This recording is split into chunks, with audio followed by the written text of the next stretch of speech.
ఈ వీడియో అయితే ఈసెట్ రాసి బీటెక్ లో జాయిన్ అయితే వాళ్ళ కోసం. మీరు ఇన్ కేస్ ప్రైవేట్ కాలేజ్ నుంచి ఉంటే ఫస్ట్ అయితే మీ ఫీజెస్ అని క్లియర్ చేసుకుని డాక్యుమెంట్స్ అన్ని గ్యాదర్ చేసుకుని కౌన్సిలింగ్ టైంకి అయితే డాక్యుమెంట్స్ కావాలి. సో ఇక్కడ స్క్రీన్ మీద కనిపిస్తున్న డాక్యుమెంట్స్ అన్ని మీకు అయితే కౌన్సిలింగ్ అడుగుతారు. సో ఇన్ కేస్ ఏమైనా డాక్యుమెంట్స్ అయితే లైక్ మన కాలేజ్ వాళ్ళు లేకుంటే వాళ్ళని అయితే కస్టోడియన్ ఫామ్ అయితే అడగండి. లైక్ ఆ కస్టోడియన్ ఫామ్ లో మనకు అన్ని ఉంటాయి. కస్టోడియన్ ఫామ్ లో అయితే లైక్ అన్ని డాక్యుమెంట్స్ అయితే మెన్షన్ చేస్తారు కాలేజ్ వాళ్ళు, లైక్ మా కాడ ఈ డాక్యుమెంట్స్ ఉన్నాయి అని. సో అదైతే కౌన్సిలింగ్ యాక్సెప్ట్ చేస్తారు.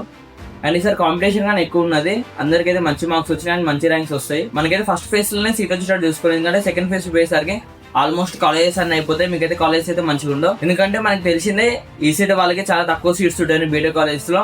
సో అందుకోసం ఫస్ట్ ఫేజ్ లో వచ్చిన కాలేజ్కి అయితే పోనీకి ట్రై చేయండి, ఎందుకంటే నెక్స్ట్ ఫేజ్ లో అయితే ఆల్మోస్ట్ ఇంకా చిన్న కాలేజ్ వస్తుంది. అందుకని నేను చెప్పేది ఏంటంటే ఫస్ట్ అయితే ఇక్కడ కనిపిస్తున్న స్క్రీన్ మీద కనిపిస్తున్న డాక్యుమెంట్స్ అన్ని గ్యాదర్ చేసుకుని పెట్టుకొని మీకైతే కౌన్సిలింగ్ టైంకి అయితే ఇబ్బంది కాకుండా ఉంటుంది. అంతే, ఎక్స్పీరియన్స్ తో చెప్తున్నాం కాబట్టి ఇబ్బంది కాకుండా ఉంటుంది. మళ్ళీ తర్వాత అయితే మీరు కాలేజ్ చుట్టూ తిరగాలి, వాళ్ళు డాక్యుమెంట్స్ ఇయ్యారు. సో మీరైతే అన్ని అయితే ఫస్ట్ అయితే గ్యాదర్ చేసుకొని పెట్టుకోండి, మీ కౌన్సిలింగ్ టైంకి అయితే మంచిగా యూజ్ అవుతుంది.